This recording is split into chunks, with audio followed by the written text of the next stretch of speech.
एक दुश्मन को दोस्त बनाया ही था, लेकिन सुकून का सांस लेने का भी टाइम नहीं मिला, क्योंकि अब वो सामने आ गया जिसे देखकर सुबाकी का भी होश उड़ गया है। और ये और कोई नहीं, ये किल गैंग का असली मास्टरमाइंड है। तो क्या फ्यूरियन और रोपो गैंग मिलकर इस आए हुए तूफान को रोक पाएंगे, या फिर इस मास्टरमाइंड का प्लान बोफिन को हरदेमसा की तरह मिटा देगा? तब किल गैंग का मास्टरमाइंड एंडो छत से नीचे कूद जाता है और वो इस बात से चीखने लगता है कि आखिरकार वो सेकेंड फ्लोर से कूदने के बाद उसकी पैरों में दर्द क्यों हो रहा है। और साकुरा को भी ये समझ नहीं आ रहा होता कि आखिरकार ये बंदा कैसा है। तभी साकुरा को ये एहसास होता है कि सुबाकी और नाकाबोरा अचानक से अटैक मूड में आ गए हैं और वो दोनों ही इस लड़ाई से साकुरा को दूर रहने के लिए कह रहे होते हैं, जिसका कारण साकुरा को बिल्कुल भी समझ नहीं आ रहा होता है। तब एंडो भी उसके साथ लड़ाई करने का सोच के खुश हो जाता है, जिस वजह से साकुरा और उनके दोस्तों को भी उसकी ब्लड लस्ट महसूस होने लगती है और वो भी लड़ने के लिए तैयार हो जाते हैं। तब सुजुरी एंडो से बात करने के लिए आ जाता है और उसे बाकी सबको छोड़कर उससे बात करने के लिए कह रहा होता है। तब सुबाकी को ये समझ में आ जाता है कि ये सारा कांड एंडो का किया हुआ है। फिर साकुरा एंडो के बारे में पूछने लग जाता है,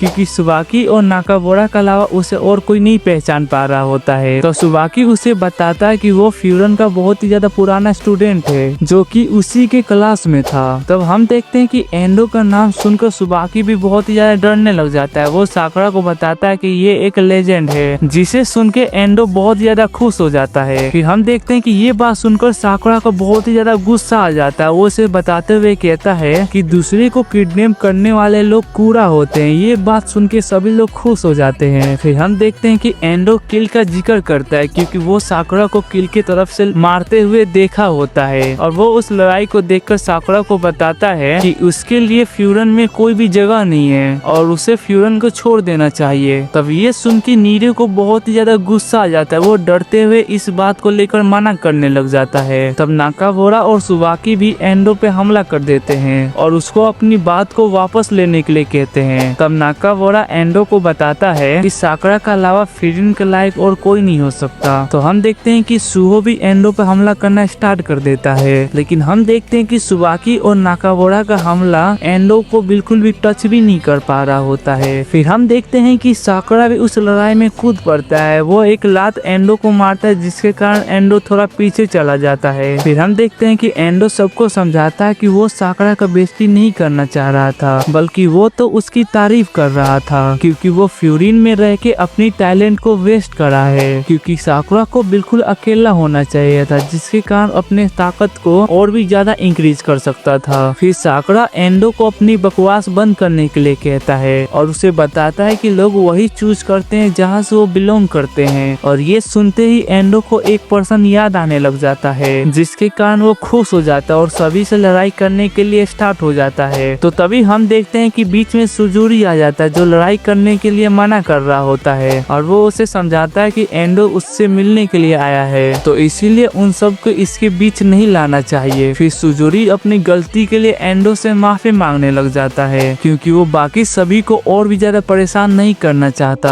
तब एंडो सुजुरी को ऐसे देखकर हंसने लग जाता है और सुजुरी का मजाक उड़ाने लग जाता है, जिस वजह से सुहो, सुबाकी, नाकाबोरा और साकुरा तीनों चारों उस पर अटैक करने के लिए आगे बढ़ रहे होते हैं। और हम देखते हैं कि एंडो सुजुरी की बातों को मान लेता है और वो ये डिसाइड करता है कि जिस पर्सन के लिए वो काम कर रहा है वो उस पर्सन को समझा देगा कि अब उस लड़की को बिल्कुल भी परेशान ना करे। लेकिन नाकाबोरा ये बात सुन के बिल्कुल हैरान हो जाता है। उसे समझ नहीं आ रहा होता कि ये पर्सन उनकी मदद कर रहा है। एंडो उसे समझाता है कि आज उसकी मूड अच्छा होने के कारण वो सभी के सभी लोग बच गए हैं और फिर वो वापस जाने लगता है। लेकिन साकुरा को ये बिल्कुल पसंद नहीं आता, जिस वजह से वो उसके साथ लड़ने के लिए आगे बढ़ने लग जाता है। लेकिन तभी हम देखते हैं कि साकुरा को उस पर्सन की ब्लेंडनेस महसूस होती है, जिस वजह से साकुरा वहीं रुक जाता है, बिल्कुल हिल नहीं पा रहा होता है और सुबाकी उसको लड़ने के लिए मना कर रहा होता है, जिससे साकुरा बहुत ज्यादा परेशान हो जाता है। और हम देखते हैं कि लड़ाई खत्म होने के बाद सभी लोग पार्टी कर रहे होते हैं और खाने की तैयारियां कर रहे होते हैं। तब सुबाकी ये नोटिस कर रहा होता है कि सुजुरी अभी भी चुपचाप है और नीरे डर रहा होता है, जिस वजह से वो उनके पास से बाहर आने के लिए कहता है। तब यहाँ हम देखते हैं कि साकुरा का गुस्सा अभी भी शांत नहीं हुआ होता, जिस वजह से वो गुस्से में खाना खाना स्टार्ट कर देता है और एंडो से बदला लेने के बारे में सोच रहा होता है। फिर हम इधर अंदर देखते हैं कि सुजुरी सबसे माफी मांगने लगता है, क्योंकि उसको लग रहा होता है कि उसी के वजह से सब लोगों को एंडो का सामना करना पड़ेगा। लेकिन साकरा उसे इस सब चीजें करने से मना करने लग जाता है, उसे समझाता है कि वो इस सब चीजों से गुस्सा नहीं है, कि एंडो उसकी वजह से वहाँ पे आया है, लेकिन वो तो इस चीज से गुस्सा है कि उसने उसको बिल्कुल ही सीरियसली नहीं लिया और इसी वजह से उसका दिमाग खराब हो रहा होता है। तो सुबाकी इन सब बातों को छोड़कर सुजुरी को खाना खाने पे फोकस करने के लिए कहता है। फिर सुजुरी इतना अच्छा खाना खाकर बहुत ज्यादा खुश हो जाता है और सुबाकी सुजुरी से ये पूछने लगता है कि क्या वो कुछ ऐसा करना चाहता है जिसका उसने सपना देखा हो, जिसमें सुजुरी उसको बताता है कि उसे बचपन से ही वीडियो गेम का बहुत ज्यादा शौक था, लेकिन पैसे ना होने के कारण उसने कभी उस गेम को खेल ही नहीं पाया था और अब वो बहुत ज्यादा मेहनत करके पैसे कमाएगा जिससे वो उस गेम को खेल सके। तो हिडाका ये सब सुन के अपना गेमिंग कंट्रोल निकाल लेता है, जहाँ पे हम देखते हैं कि 4 लोग मिलकर रेसिंग गेम खेल रहे होते हैं, जिसमें नाकावोरा जीत जाता है और सुजुरी 4th नंबर आता है। और हम देखते हैं कि सुजुरी को जीवन का पहला गेम खेलकर बहुत ज्यादा खुशी आ रहा होता है, जिसे देख के सुबाकी के आंखों में आंसू आ जाता है और वो रोने के लिए बाथरूम में चला जाता है। फिर हम देखते हैं कि नाकावोरा गेम खेलने के लिए साकरा को कहता है, लेकिन साकरा ने भी आज तक गेम खेली नहीं होती है, जिस वजह से नीरे उसको कंट्रोल समझाने लगता है। लेकिन हम देखते हैं कि फिर भी साकरा को खेलना नहीं आ रहा होता, जिस वजह से वो नीरे से 10 बार गेम में हार जाता है और उसके गुस्से को देखकर बेचारा नीरे भी डर जाता है। तब सुहो नीरे के तारीफ करने लग जाता है और कहता है तुम बहुत ही ज्यादा मस्त खेल रहे हो, जिसके सुन के साकरा को और भी ज्यादा गुस्सा आ जाता है और नीरे को दोबारा से चैलेंज करने लग जाता है और नीरे सुहो को अपनी जगह बदलने के लिए कहता है, लेकिन साकरा उसको वहाँ जाने के लिए मना कर देता है और कहता है कि तब तक मैं जीत नहीं जाता तब तक तुम वहाँ पे नहीं जाओगे। फिर नीरे को ये याद आता है कि एंडो ने साकरा को अकेले रहने के लिए कहा था, जिस वजह से वो डिसाइड करता है कि वो साकरा का साथ कभी भी नहीं छोड़ेगा और उसके साथ फिर से गेम खेलना स्टार्ट कर देता है। तब नाकावोरा सुबाकी से एंडो के बारे में पूछने लग जाता है और उसे साकरा का भी काफी ज्यादा चिंता होने लगता है, क्योंकि एंडो एक ऐसा बंदा है जिसको किसी पर्सन में इंटरेस्ट लेना बहुत ही ज्यादा खतरनाक हो सकता है और ऊपर से उसने साकरा की तारीफ भी की है, जिसकी चांसेस 0.0001% थे। लेकिन फिर सुबाकी को ये याद आता है कि आज तक एक ही पर्सन ऐसा है जिसकी एंडो ने तारीफ की है, जिस वजह से उन्हें साकरा को और भी ज्यादा फिक्र होने लगती है, जिस वजह से सुबाकी ने ओयोमिया को भी एंडो के बारे में बता दिया होता है और वो साकरा और उनके दोस्तों को उसके छत पे आने के लिए कहता है। और हम देखते हैं कि साकरा और उनके दोस्तों के अलावा फ्रीरन के 4 और मेंबर भी आए होते हैं और साकरा भी उनके साथ जाकर बैठ जाता है, जिसे देख के नीरे बहुत ही ज्यादा डरने लग जाता है और वो सोचता है कि एंडो का आना सच में बहुत ही ज्यादा खतरनाक है। फिर हम तभी देखते हैं कि वहाँ पे ओयोमिया भी आ जाते हैं और वो अपनी मीटिंग को स्टार्ट कर देते हैं। और गाइस इसी के साथ ये एपिसोड खत्म हो जाता है। तो दोस्तों अगर आपने वीडियो को यहाँ तक देखा तो मेक श्योर वीडियो को लाइक कर दे और चैनल पे नए हैं तो चैनल को सब्सक्राइब करना ना भूले। तब तक के लिए मिलते हैं एक नई वीडियो में, तब तक के लिए बाय।